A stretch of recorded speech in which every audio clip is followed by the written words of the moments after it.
beautiful Friday morning, and of course it's the last edition of the Breakfast Cafe for this week on High Impact TV. My name is Vivian Oguche.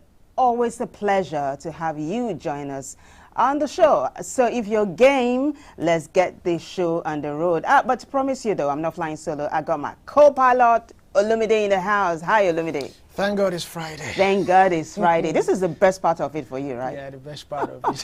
You know, I get to sleep, do every other thing that I've always wanted to do without thinking about work and every other thing. So, yeah, so you don't like thinking about work? no, I like to, but you know, that thought of your alarm waking you up.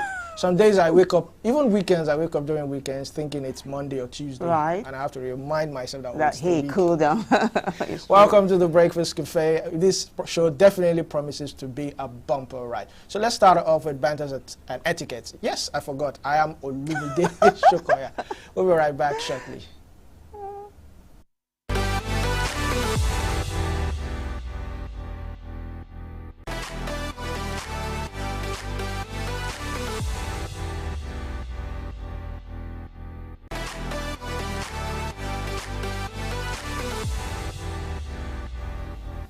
Welcome back. So we will be looking at a very interesting topic this morning. It's how to avoid deflecting or downplaying compliments. Now, don't forget that we are also on social media. We're on Facebook and on X at High Impact Studio, so you can stream and watch us live. Now, what is deflection? Deflection refers to the act of diverting or redirecting attention away from oneself, often in response to a compliment or a praise. Meaning, when you deflect a compliment, you are essentially dismissing or downplaying the recognition, often to avoid appearing arrogant or boastful. Have you ever had this experience before, Vivian? Yes, but I had to lecture myself. I said to myself, Vivian, stop it. Stop it. I mean, when people pay you compliments, accept it with gratitude. Celebrate yourself, and then tell them that I'm grateful you recognize this in me, and probably pay a compliment to the person if there's anything to compliment. Yes, I learned that also, that you can also compliment the person who is complimenting you so that you don't feel you know, overhyped and all that. That's one of the things. Now, one of the examples is of being able to manage that kind of situation is saying, oh, it was nothing, or anyone could have done it. You could also say, I didn't do anything special. So that way, you know, you don't feel, you know, as if you are arrogant. Now, let's talk about downplaying. What is downplaying? Now, the definition of downplaying is the act of minimizing or reducing the significance of a compliment or achievement. Meaning, when you downplay a compliment, you are essentially diminishing its importance or impact, often to avoid appearing proud or self-important. Vivian, I'll let you take this one. Okay, so let's take a look at examples of what Olumide just talked about. So when someone pays you a compliment and you downplay it, you say stuff like, it's not a big deal, I'm not that good, it was just luck. This is a classic example of downplaying it. So this is the reason why we deflect or downplay compliments. One, fear of appearing arrogant or boastful, like Olumide said. Two, feeling unworthy or undeserving of praise. Three, cultural or societal norms that discourage self-promotion. This is to say that, Olumide, you don't go about promoting yourself. This is neither here nor there. Now, when people pay you compliments, you accept, but don't make it your agenda to go promoting yourself. I just wanted us to make that clear. Number four, when you downplay a compliment, you say stuff like, this is one of the reasons actually, past experiences of criticism or negative feedback. And number five, low self-esteem or self-confidence. Let's talk about this, Olumide, a little bit. When you have low self-esteem or when you don't have confidence in yourself, you downplay compliments, and that's dangerous. It's dangerous. I remember when I was in customer service, one of the joys I derived from being a customer service representative was the compliment I got, not the check, not the salary. That's how I knew that I was actually doing my job. So when people compliment me, I just tell them, oh, it's what I've been paid to do. Right? That's how I reply. Yeah, it's what I've been. But do you say thank you though? Yes, I say thank you, but I also let them know that, you know, what you've been because they paid. feel I went the extra mile. But I'm just letting them know that this is customer service. This is how it's supposed to be. Yeah. All right, you want to ride on with this? All right, now we have consequences of deflecting or downplaying compliments. You undermine your self-worth and confidence. Definitely, it's self-explanatory. Now, damaging relationship and communication. When people compliment you and you downplay it, sometimes people might not they won't do it, yeah. They won't do it again because they'll feel you are probably, some people might take it as an insult when you say, oh, it was just luck. And they're like, you did something actually nice to me and you're telling me it's just luck. Are you saying that you are not what you are? Exactly. Now we have missing opportunities for growth and recognition, because when people compliment you, you might not know, they might want to actually come back. For example, a customer who is complimenting you will definitely want to patronize you again. But if you downplay it, he might feel that, oh, maybe this person is not that good. Maybe he had help or something, and he might decide to go to someone else. Now, reinforcing negative self-talk and self-doubt. Failing to acknowledge and appreciate others' kindness and recognition. I like the last one. When you downplay, you are failing to acknowledge people's recognition. You must, the same way they're acknowledging yours, you should also acknowledge their own compliment. I mean, it's a polite way, just being polite and courteous. When people compliment you and you say thank you. Or better still, if you don't want to feel as if you don't want to downplay, you could say, oh, you did well yourself. Yeah. I mean, there's something you said. You said it means you're failing to acknowledge other people's compliments and kindness. Yes. It takes a kind person to pay compliments. Yes. You know. So when you reciprocate, it's a good thing. It's a good thing. Yeah. Now, we have strategies for avoiding deflection or downplaying. Practice self-awareness and recognize when you are about to deflect or downplay a compliment. Pause and acknowledge the compliment, expressing gratitude and appreciation. I know sometimes I also do. When people say thank you, and I'm like, oh, it's nothing. The reason why I say that is I feel, oh, it's not something much of a big deal. I appreciate your compliment, but it's not something but really let me push. I didn't want to say anything though, but let's push this a little bit further. When you say it's nothing, is that even okay? Because it's not nothing. How about if you say, you're very welcome? Sometimes I say small thing. Okay, well, small thing. Yeah, small thing is better than it's nothing. It's nothing. Now, you can also do this. Use positive self-talk to build confidence and self-worth. Yes, you can talk to yourself when you're alone and all that. Try and reassure yourself. Reinforce yourself. You said you can talk to yourself. You are your best teacher. You go. You are the one that can criticize yourself most and also acknowledge yourself most. Definitely. So you must listen to yourself. Definitely. Yeah. Now, focus on the giver and express appreciation for their kind words. That's very courteous. Smile and say thank you, accepting the compliment graciously. I mean, if you don't even have anything to say, just say thank you. Yeah. So, it's simple. It's simple, and let the conversation keep flowing. Yeah. I think that's all we have on Banters and Etiquette. Stick around. We're going into the newspaper review shortly.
The producer is actually cracking me up right here. I'm telling you, that's why I'm coming back with a big smile. But it's the Breakfast Cafe right here on High Impact TV. I am Vivian Oguche, and right opposite me is Olumide Shokoya. This segment is called Newspaper Review, the Newspaper Review, where we get to take a look at headlines on the national dailies, on the front pages of the national dailies. So I begin with the Vanguard. Major headline: tax reform bills offer 55% to states in new sharing formula. Lots of riders to that story because it's a big deal, but I'll just take a couple of them or so. Target zero VAT on exports and essential commodities and reduce burden on small businesses. These are some of the benefits of the tax reform bill. We also have this one here above the masthead. Very interesting. Manufacturing sector contributes 5.02 trillion naira to economy in 9 months. Did you get that, Olumide? Yes. So if you have a vibrant manufacturing sector now, it's going to be smiling to, I mean, the federal government and Nigerians are going to be smiling to the bank, really. It's simple math. Take care of every other thing that is hindering these guys, insecurity and the rest, and it will boom. That's the gross domestic product of the economy. So if you take care of that, the economy will boom. You know, it will feed houses, to feed homes and all that. And that's how the economy grows. And there will be less importation, more export. Well, let's continue to take a look at the headlines and the front pages of the Vanguard. This one says, Polytechnic lecturers begin strike on the 2nd of December. Wow. I hope something is done, though. Labour are also in another paper. They're gearing up. They're gearing up for a strike. This one is a little bit of politics. It says, Bode George tackles Onanuga for insulting Obasanjo. That's interesting, though. We also have this one, Tinubu to Macron. Macron actually is the president of France. France, yes. Yes, and he says, Tinubu to Macron, a starved nation won't care about weather and environment. I'm glad that our president knows this. Thank God. Let's also see what this other story here is saying. I'm trying to say it now. It's a little bit blurry, so I'll just skip it. It's coming from Amnesty International, and it's talking about protests and the deaths of 24 protesters in 6 states. Yeah, police killed 24 protesters in 6 states. It's coming from Amnesty International. That's it. Thank you for helping out, Olumide. That's why I have a co-pilot. This last one here is about sports.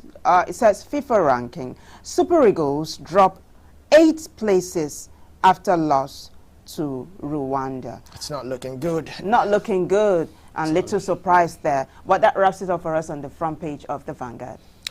Moving on to the Guardian newspaper, a rather quite sad report here. World AIDS Day, actually. Today is World AIDS Day. And it says, rising spread. More HIV-infected kids slow the race to zero scourge. It's quite rather... and there's an infographics here. It says about 140,000 Nigerian children are currently infected with the human immunodeficiency virus, HIV. Wow, it's quite, we have 22,000 new mother-to-child transmission on HIV yearly.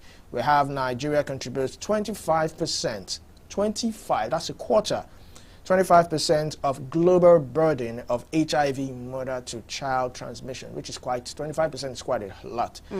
We have contributes 46%, that's still Nigeria contributes 46% of new infections among kids in West and Central Africa. 18% of global figure. 35% get pediatric treatment as against global set standard of 95. So only 35 children get pediatric treatment as against the global standard of 95, if not 100. Now we have this one, 15,000 deaths recorded among children yearly, 300 which occur weekly. Wow, that's unfortunate.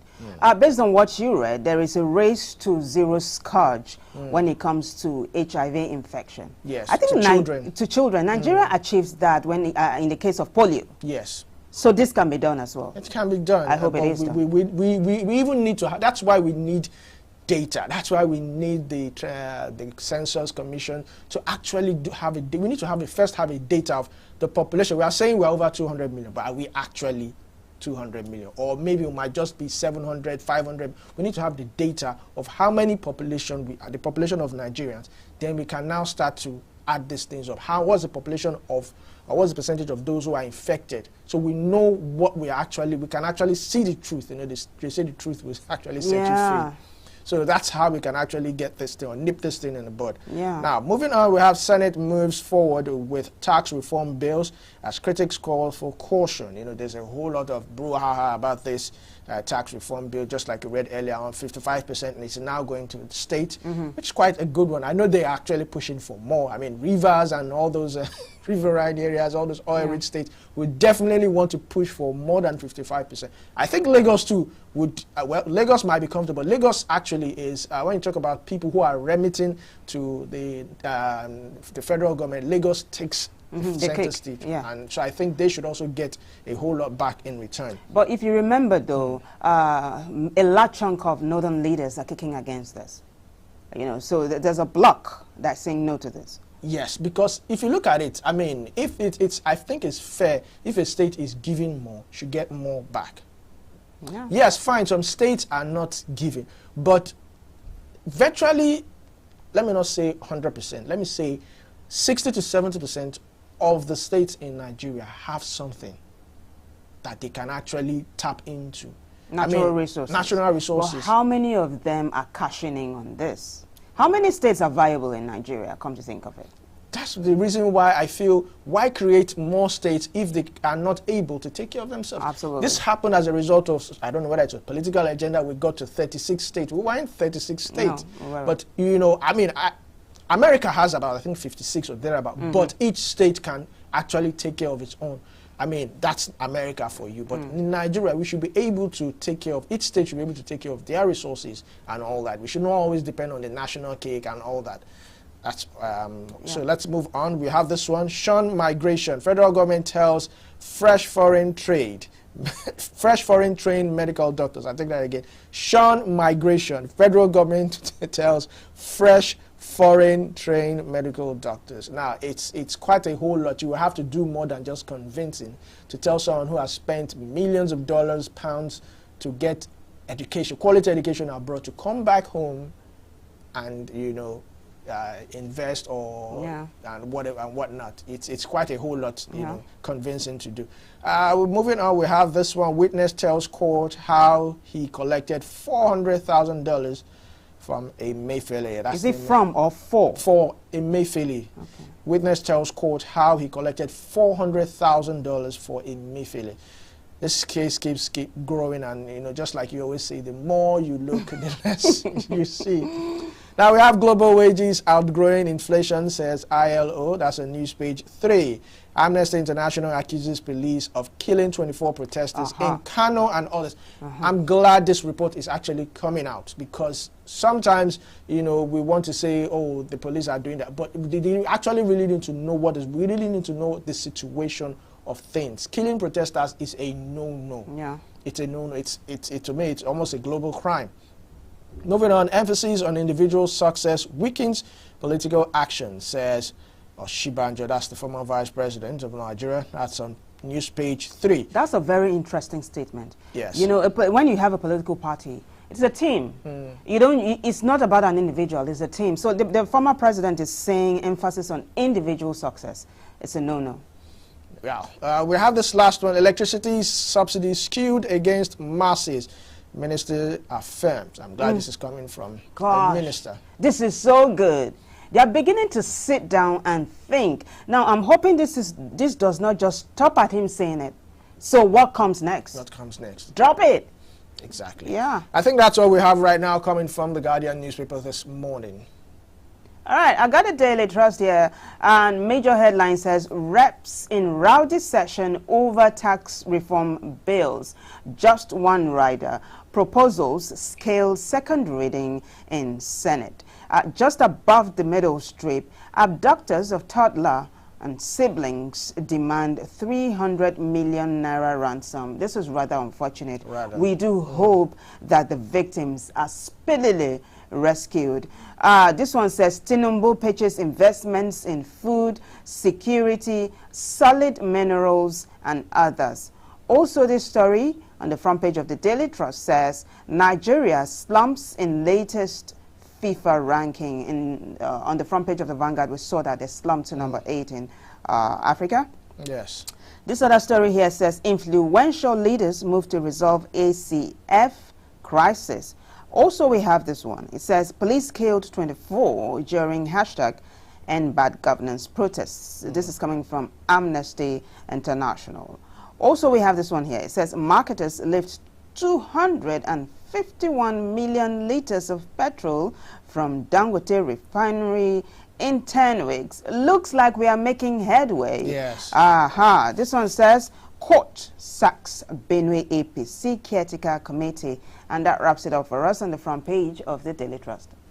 All right, to the last newspaper, which is the Punch newspaper this morning. It talks about minimum wage. We're still back at minimum wage. Some states have not implemented this new minimum wage. Some states are owing the previous minimum wage. And the headline says, Labour and states hold last-minute talks ahead of Monday strike. Just one rider, it says, NLC mobilizes for total shutdown. States hopeful of beating December 1st deadline. I hope it's. I mean, first of all, let's start with NYSC. I keep saying this. Yeah. NYSC, the National Youth Service Commission, have they started paying youth corps members this new minimum wage? Not to talk of state. I mean, it's rather disappointing that with everything, and I understand where Labour is coming from, with all the brouhaha. I remember how they wanted to shut down the whole economy and everything. How they went back and forth to get this minimum wage at 70,000, even though it started at 500,000 naira. But we later, pegged it down to 70,000, and to now see that it has been signed but has not been implemented. It is rather, and it was due to the fact that during this whole negotiation, we heard it in different papers that governors were absent. So how do you absent yourself from that kind of meeting and you now come and say, oh, we're not going to pay this? You should have been at that meeting. Okay, this is how much we can actually pay. Probably, maybe they were at that meeting. Maybe, sadly, it would have been pegged at 50,000 naira and they would pay. Yeah. Maybe. But this is but you know the funny thing, this is an interesting angle you just raised. Because look at it.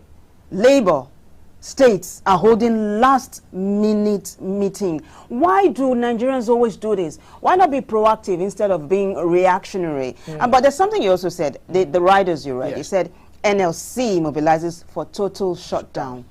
Take a look at this. What picture comes to your mind when there's a total shutdown? Electricity. I remember how it was. And, the thing was, Nigerians were actually cheering up. We were actually, well, some were not having, but people believed that, okay, if this is what it would take for us to have a better minimum wage, but it was called, the strike was called off, and, a lot of Nigerians felt, whoa, it shouldn't have been called off. You should have still held these guys by the jugular and get actually what you want from them. But, well, it was called off, I think, 2 or 3 days after. And, we got the 70,000 We got the 70,000. So I'm thinking and I'm hoping that Labour does not only push for minimum wage to be paid, let it also push for electricity tariff to be pulled down. Pulled down, petrol price pulled down. Absolutely. I mean, this is the time the Labour would have. I mean, this would probably be a Christmas present to Nigerians if they can actually see this through. And Labour is synonymous with last-minute calling off strike. Maybe on the day of the strike, they'll call it off. And just like you said, though, the states are hopeful that they are going to beat the December 1 deadline. So our fingers are crossed. Fingers crossed. All right, moving on.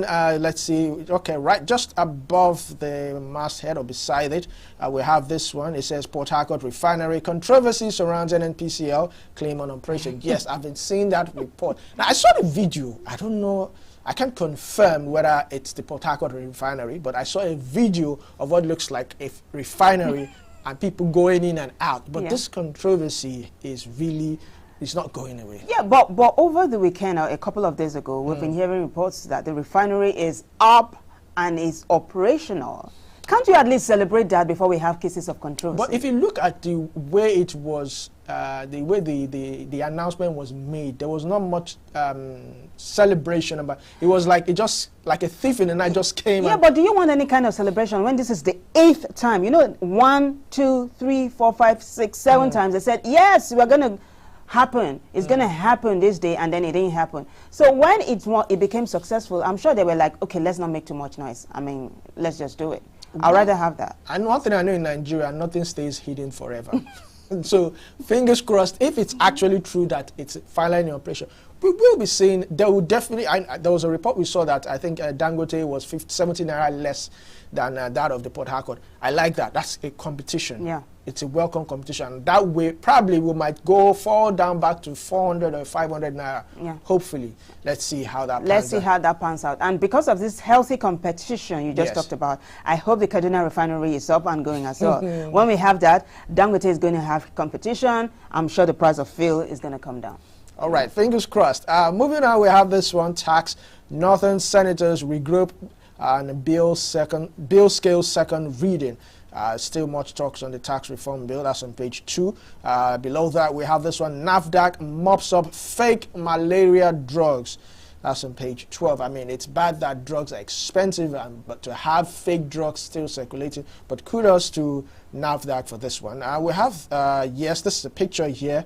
It says Tinubu seeks France collaboration on food security and education. And you can see the president, the first lady with Emmanuel Macron, I guess. And Macron's wife. And his wife, yes. We hope that a lot of fruitful dividends will come out of this summit. Moving on, we have this one, money laundering. US-based Nigerian may face 20-year jail term. That's on page 5 of the Punch newspaper. Beside that, suspected herdsman kill Ogun chief on farmland. This is rather unfortunate. So this monarch was killed on his own farmland. May his soul rest. Right. All right. And the last one, job creation, not part of my mandate. And guess this is coming from? This is from the Labour Minister. These are the kind of statements you should not make on any social media, newspaper, media. You should not. You should even stay clear of making this kind of, you know, if you don't know what to say, don't just say nothing. Don't just say nothing. Not when the doctors, not when Labour is about to go on strike. You're telling them this might probably even ignite them more. That look at what you're saying. A Labour minister is saying job creation is not his duty. Then what is actually your duty? But I think that's all we have from the Punch newspaper, and this wraps up the first segment. So we'll go on a short break, and when we come back, we'll bring in our guest. Stay tuned.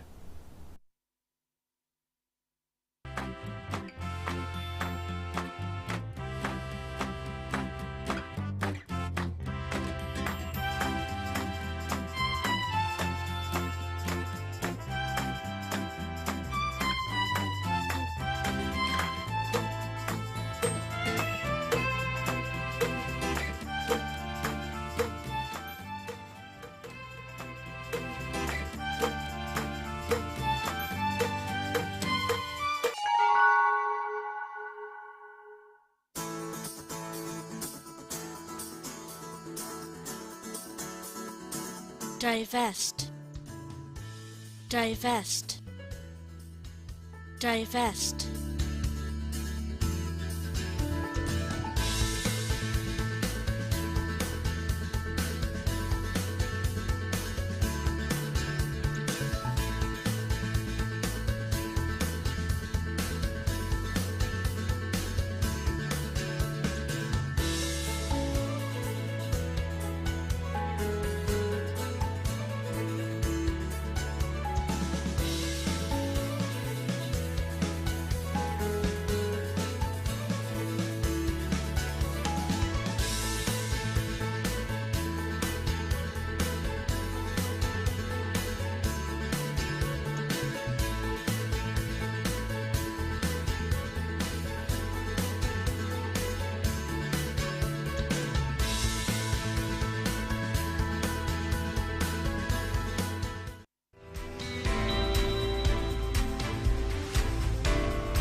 Is the second half of the newspaper review right here on the Breakfast Cafe, right here on High Impact TV. I am Vivian, and my co-pilot is Olumide. We've got a guest analyst. He's right on time. He's a friend of the house. He is Dr. Wisdom Enang, Senior Energy Consultant and Analyst. Dr. Wisdom, good morning. Yeah, Vivian, good morning. Hi, Olumide, good morning. Good morning. Happy weekend. Oh, thank God it's Friday. Dr. Wisdom, thank you for being you, and thank you for always being punctual. Thank you very much.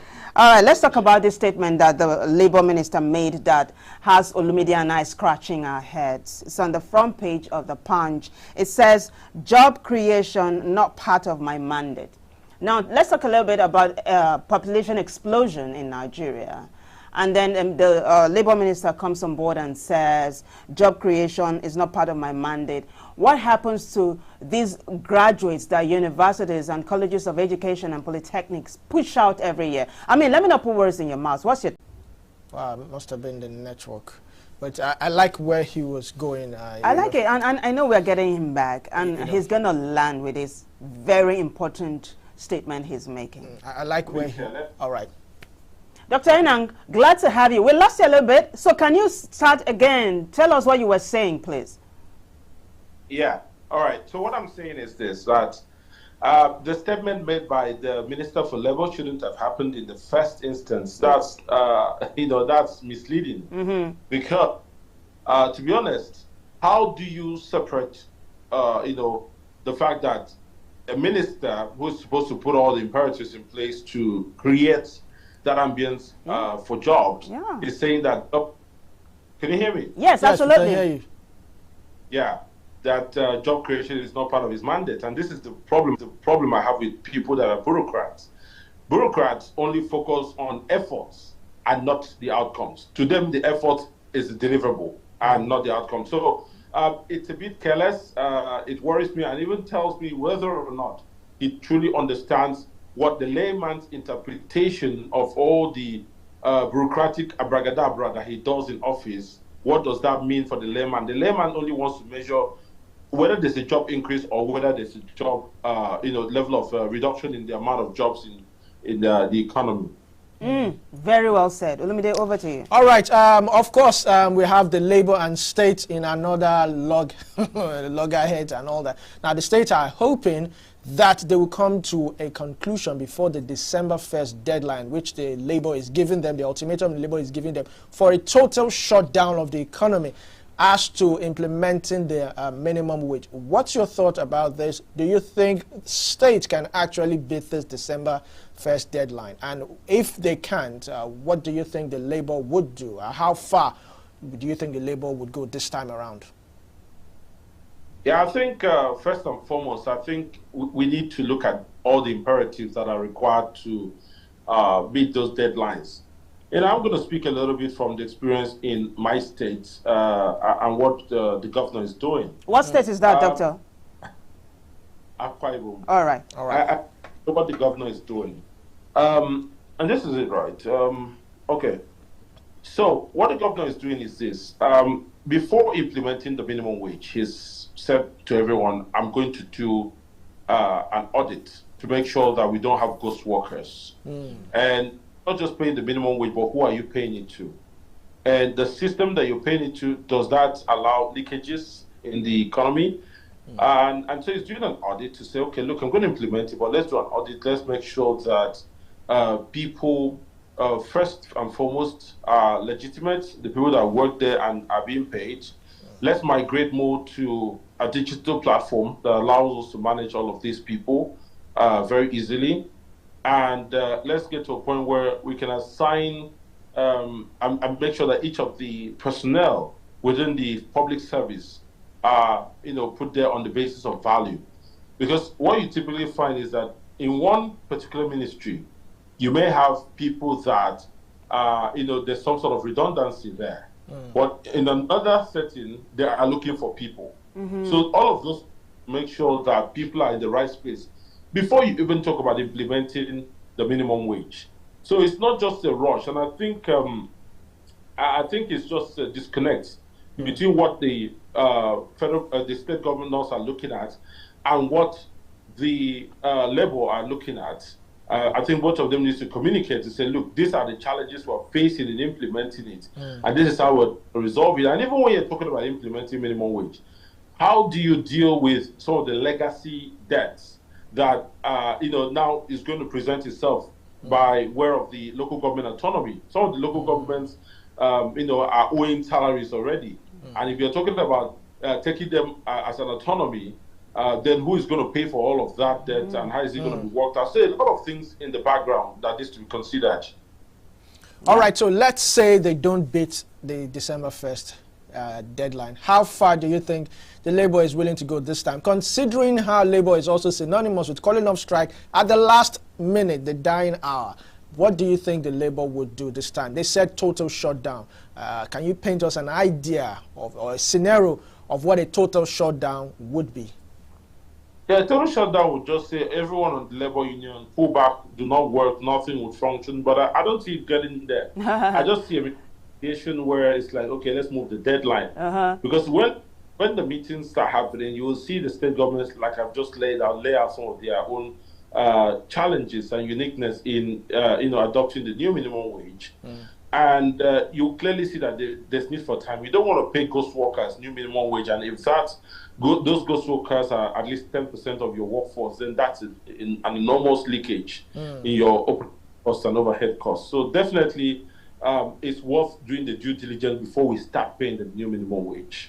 Before I draw your attention to something else, Doctor, like Olumide said earlier on, the governors were not on the round table, beg your pardon, when the federal government and Labour had discussions prior to implementing the new minimum wage. How does that even happen? And now they are running around for a last-minute dialogue with Labour. What's your take on this, being proactive as against being reactionary? Yeah, I think you're right. There's definitely a gap there. And I keep seeing that gap operate because, as I said, just like I've laid out right now, you could see clearly that there's some sort of logic around the imperatives that the governors have to go through to implement the new minimum wage. But was that well communicated?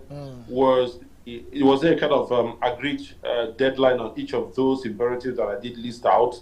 And are there other peculiarities? In fact, if each state is running in silos, I don't see that advantage of having the lessons learned. So other states may have challenges that, okay, some other states are not having. And that dialogue in itself is not just to help them interface with the union, it's to help within the states itself. Because, for example, Lagos State may have an experience that Akwa Ibom hasn't had, Akwa Ibom may have what Edo hasn't had, and then they can cross-pollinate ideas and say, this is how we dealt with this idea, this stuff, this is what we're using at the moment, and this is how we've gone around, even the digitalization platform, this is how we've done it. So I think it's important, and it's a shame that it's happening more in a reactive manner. It should happen in a very proactive manner, taking all stakeholders, including Labour and the federal government, along. Yeah. All right, if I might ask you, this thing about ghost worker, it didn't just start today. During the administration of former President Muhammadu Buhari, we had job racketeering. I don't know what happened to that case. So it's not a case of, they're just discovering this. It has been happening. It has been happening a long time. People are abroad, living abroad, working, enjoying themselves, and they're still collecting salaries in Nigeria. So now, it's a good thing that the governors are tabling this. So are we going to see an end to this ghost worker, job racketeering, entirely?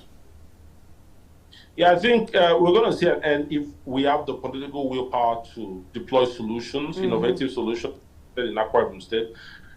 Two things are being deployed.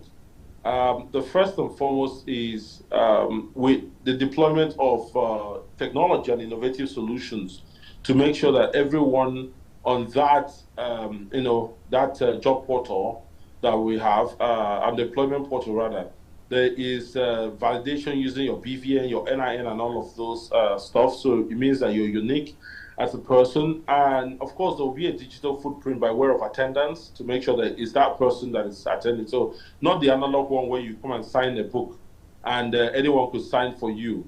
So there's that one. And the digital one helps because what used to happen in the analog one is that there'll be a standby instruction that, look, no matter when you come in, do not sign past 9 o'clock, for example. Even if you come in by 12, sign that you came in by 8:05 or something.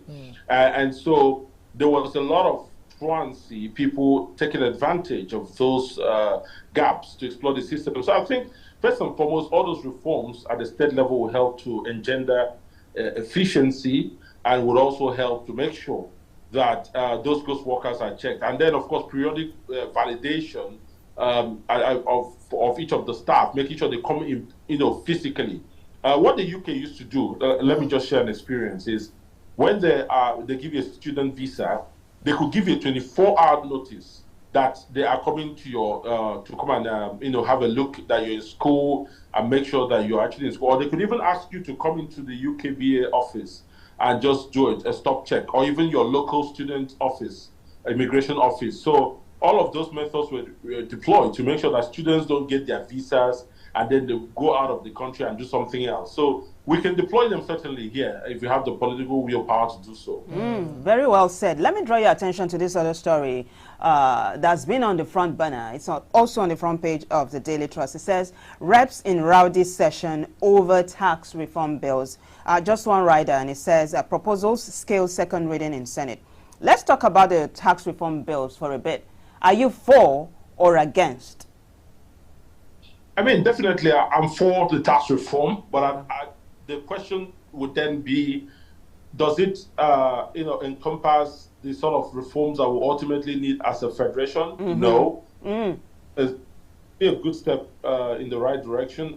Absolutely, I do agree. And why it doesn't encompass is ultimately, if you look at people that run a federal system of government, like the US, for example, the states will collect their own taxes and then pay their own share to the federal government, because the idea is to decentralize fiscal control from the federal government ultimately. But why do I think it is important? It is important because the step that has been taken, because if you look at the profile for VAT, for example, only Lagos or Abuja, for example, will take most of the VATs, even though the consumption happens in various states. And even when they collect it, they send it to the federal government. It is then shared on the basis of a formula that would look at more of the population of the various states that they share. So they share it more to the states on a population basis. And I think it is important, if you want to engender productivity, to make sure that there is some direct correlation between the money that people are making and how much they get to keep. And the reversion-based tax system, VAT, is one of the ways to say, look, the more you stimulate growth and consumption, the more you actually keep more money in the economy. So I think that's a fair basis. Yes, some of the northern governors have said, no, this is going to be a disadvantage to some of the states that did not have the legacy opportunity to develop the industrial base. But I do agree. But it doesn't mean that just because they were that way, that they couldn't improve. I mean, let's look at Rwanda. What has happened? Rwanda wasn't a place that was quite known for their industrial prowess, but today it's one of the classical examples. Rwanda, Senegal. So definitely, I think, and that calls for people that are very ingenious to get into political offices, because once you put people that are entitled in mindset, all they think about is the fact allocation. But if you put people that understand the terrain and want to take advantage of exploiting those resources, they will be able to create value out of absolutely nothing. I agree.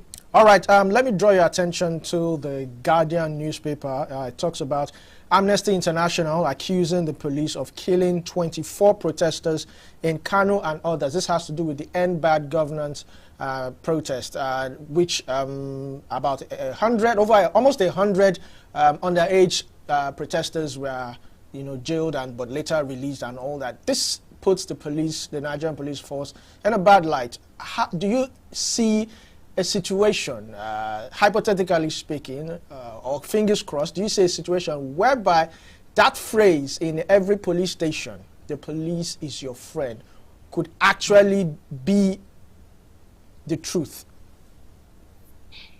Yeah, I mean, definitely. When it comes to police brutality, it's something that has, of course, we've had cases in the UK, in the US, even in Canada, but I think the difference is there's always an ongoing, concerted effort to make sure that the police force, the trainings are rejigged to make sure that they're more people friendly and that, of course, people see them as a solution, because if you see the police as a solution, you're more likely to want to help them with intelligence gathering. You're more likely to want to help them with, all sorts of resources and information to support them. So I think the first thing is the police college themselves need to relook at how do we rebrand the police force to make sure that people feel that confidence? And also, again, it has to also do with our judiciary system. I mean, yes, we've got, some of the precedents that have been set with a lot of those people, some of the minors reprimanded and then, gone through the trial. It looks like it's going to be against them. Again, we need to put a framework to understand how hard do we have to get on some of these protesters. Some of them are minors, and some of them were just harmless and advocating for some sort of change, but though in a different way than I would have sort of thought about. But definitely, I think we need to have that. I think realistically, we need to have a framework that means that people have the right to protest as long as it's not violent, and they do so without the fear that at the end of the day there'll be reprisal for doing so. Very well said, because it is also constitutional that Nigerians can protest, and the police is actually supposed to secure the protesters. But let me also finally draw your attention to this story before we wrap it up on this second part of the newspaper review. This story on the front page of the Punch says, Port Harcourt Refinery controversy surrounds NNPCL claim on operation. Can we not have drama? Can we at least have the refinery running without drama? What's your take on this? Again, it is possible to have the refinery working, but there's a lot of things that I'm hearing, but so much so that it's so hard to keep up with, because you think you've heard it all. It's the start of the day. Tomorrow is being blended, and then next tomorrow, it's still the old inventory that was bought, and all of that. I think it's very difficult, but I think what we need to get to a point is we need to ask ourselves a very hard question. Is this going to be an operational facility that is going to make, TMS? That's the first business case. Can that functional under the NNPCL, or does it need to go to a private hand?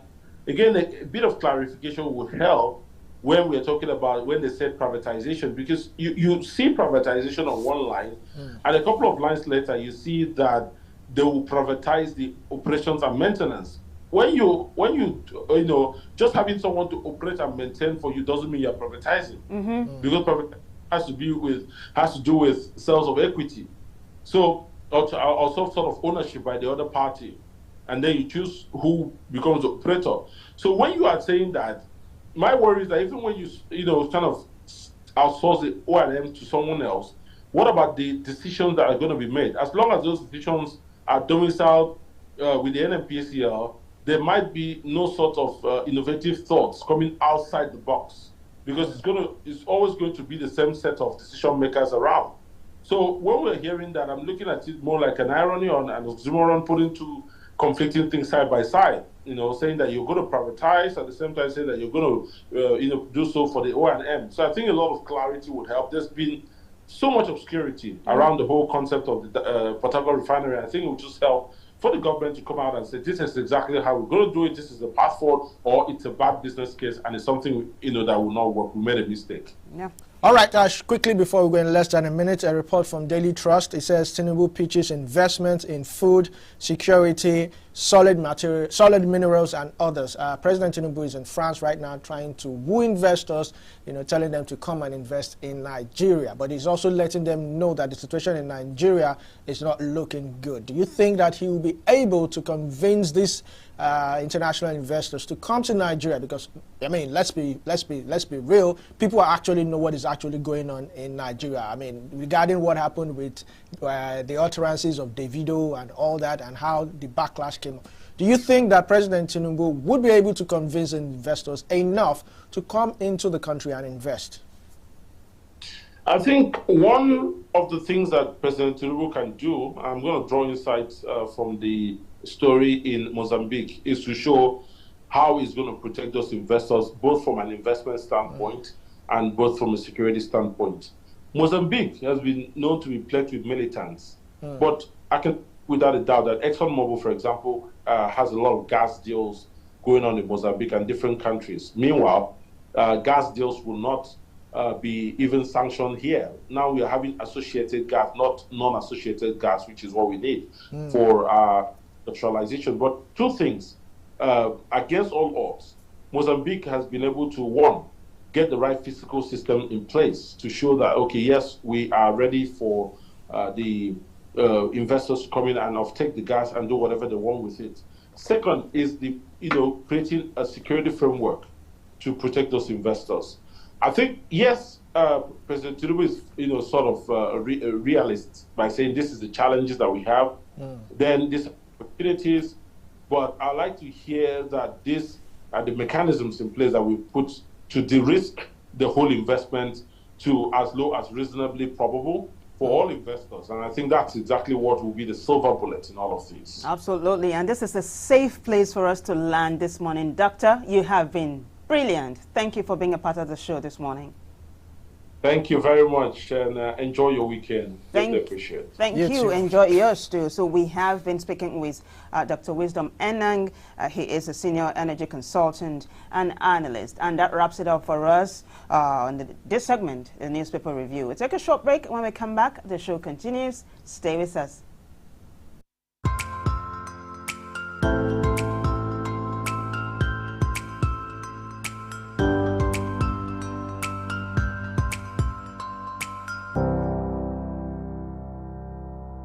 Welcome to the high side of life.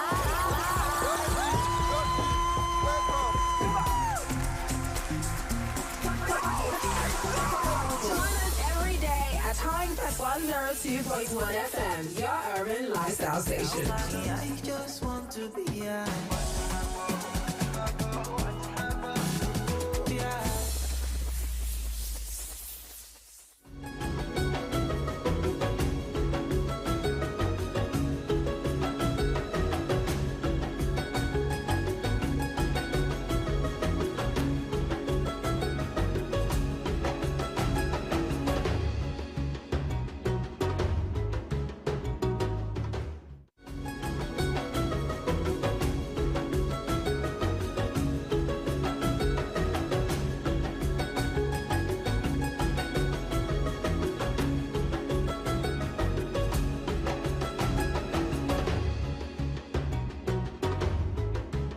The effects of climate change on coastal communities.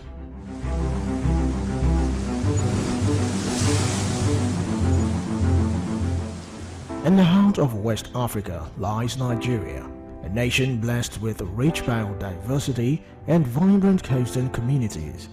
But beneath the surface of its picturesque shores lies a growing threat, the effect of climate change.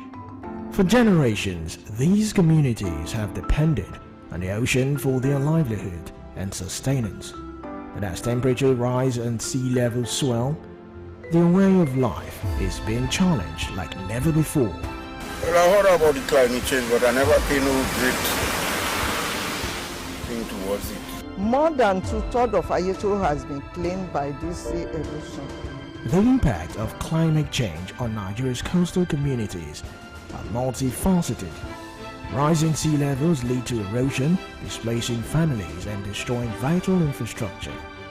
Meanwhile, unpredictable weather patterns disrupt farming and fishing, leaving communities struggling to adapt. But amidst the challenges, there is resilience and innovation. Local leaders and grassroots organizations are working tirelessly to empower communities and build climate resilience. It's a voice for Africa, it's a voice for Nigeria, and I can be able to tell the real story, the grassroots story from the communities on what is going on. To get water has been so difficult. Water everywhere we want to drink, because the sea water has mixed with the river water. So our river water is now the same salinity with the sea. Despite these efforts, the clock is ticking. Without urgent action to mitigate greenhouse gas emissions and support vulnerable communities, the future of Nigeria's coastal regions hang in the balance. The fate of Nigeria's coastal communities is intertwined with the health of our planet. It is time for us all to come together and confront the challenge of climate change before it is too late.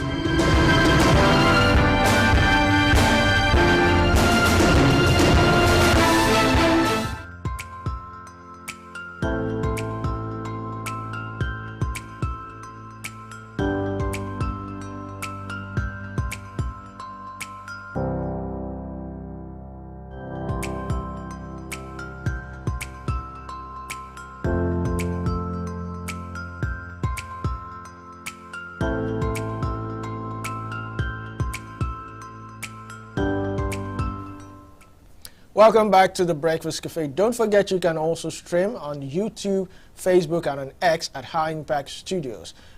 This is the segment where what we call Views from the Net. We throw out a question earlier on, and we get your opinions and try to educate ourselves. You can also call in to take part in the conversation. Now, the question for today is, what is the most ridiculous thing you've ever lied about to get out of trouble? Vivian, help me out here. I'm trying to think. I can't remember anyone at the moment, but if I do, I'll say, I promise. Yeah, exactly. I can't really remember anyone. I know I've gotten into trouble so many times. I know that I remember when we were young, we were going to a particular place. I was driving with a friend of mine, and we actually took a one-way, and we got stopped by the FRSC, and it was sad, because two of them entered our car. Oh. But luckily, I think one of their boss was there. So she asked us, are you guys students? Now, at that point, I had not yet gotten an admission. I was still looking for admission. So I said yes. And she was like, if you won't let us, leave them alone. They are students. And, you know, we were so grateful. So that got you out of hot water? Hot water. I mean, because I didn't have a driving license, and I was driving one way. It was too much for me. Wow. But let's start off. This one says, I told my mom I was going for summer coaching, but I went to a party instead. I came home late, and when she asked why I was late, I told her we just finished the lesson. We listen, we don't judge. Ronke from Lagos.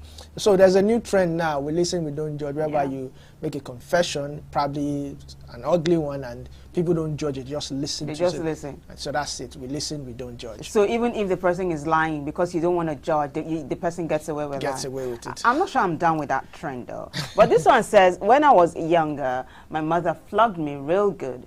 So out of spite, I used a candle to burn her cloth. Oh my gosh. Unfortunately, it was my sister's cloth, and she was coming out of the room. When she saw me, immediately I fell on top of the flame while trying to drag the cloth down, burning myself. Then I began crying seriously. This is a lot of drama. And then she goes on to say, I said that my sister scared me when she left the room, and I thought she was my mom, so I fell. I was later pampered though, lol. This is, okay, so he actually, wow, this is Victor from Enugu. I did not know that a he would be able to come up with this level of drama. I thought it was a she. Victor, the vendetta is too much. You should be in Nollywood. Wow. Now this next one says, the most ridiculous thing I lied about to get out of trouble was playing deaf and dumb. They were talking about something in a bus, and they noticed I was staring at them. They tried talking to me rather. So I used sign language to talk to them, even though I didn't know what I was doing. Temiloluwa from Onipon. Temiloluwa has a sense of humor. She didn't even know what she was doing with the sign language. Yeah, and I'm sure they accepted. Yeah, of course, they accepted. You guys are cracking me up, I'm telling you. This one says, I came home late from hanging out with my friends when my dad asked where I was and why I was late. I told him I was in the church praying for his promotion. Are you kidding me? He smiled and said, you should pray more often. This is Victoria from Owerri. Wow, wow, wow, wow. Now, this one says, that Friday, my dad sent me to get some drugs. That was the first time he was letting me go out in a particular week. Now, apart from going to school, I was excited. This was my chance to be free. I left the house and went to play ball. After 1 hour of playing, I ran into the pharmacy but couldn't remember what I was sent to buy. Then I thought for a while, and I went home sweating and panting. I told my dad I was attacked by street boys, and they collected the money. I even tore some parts of my clothes to make it realistic. This is Joseph from Port Harcourt. This is too much. Nigerians have got drama, I'm telling you. Honestly. Gosh, this says the most ridiculous thing I lied about to get out of trouble was telling a guy I didn't have a phone, so I wouldn't have to give him my number. When he asked about the one, the one I was holding. Please go ahead. I told him it was my mom's, and she gave it to me to run an errand for her. This is Kemi from Taraba. Wow. Kemi. Well, they say we listen and we don't judge. So I'm just going to listen. I won't judge.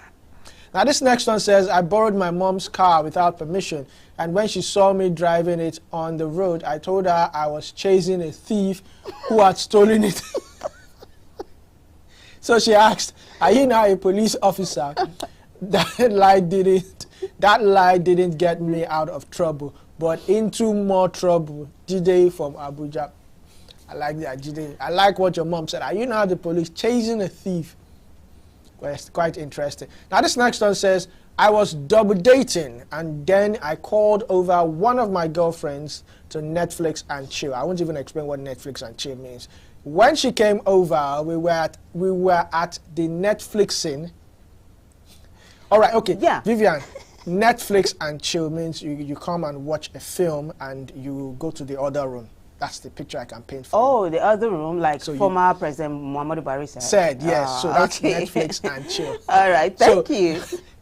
He said that, okay, when she came over, we were at the Netflixing. They were still watching the film.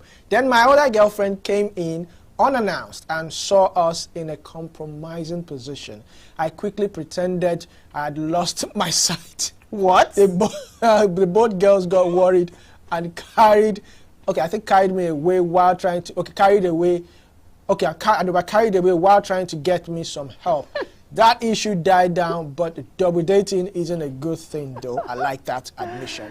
It's sweet, but it's stressful, and it didn't end well. It doesn't even end well. This is Tunde from Oyo State. How did he come up with the idea of pretending to lose his sight? Gosh, you guys. So this says, my mom gave me my school fees and I spent it on something else thinking I would get it back. However, it was almost time for my exams and I still hadn't made it up. That unfortunate night, I decided to steal my mom's money to make it up. I succeeded with finding my mom's money case quietly. She was asleep. To return the empty case, it fell from my hands and she woke up. Wow. She asked what I was doing and what was in my hand. Immediately, I just walked out of her room, opened the... Please, can you continue? Opened the front door and pretended like I was sleepwalking. Immediately, my mom followed me behind, crying and shouting for help. Till today, she still thinks she misplaced her money and drank agbo to cure the non-existent sleepwalking. This is Kofi from Benue State. Wow. We listen, we don't judge.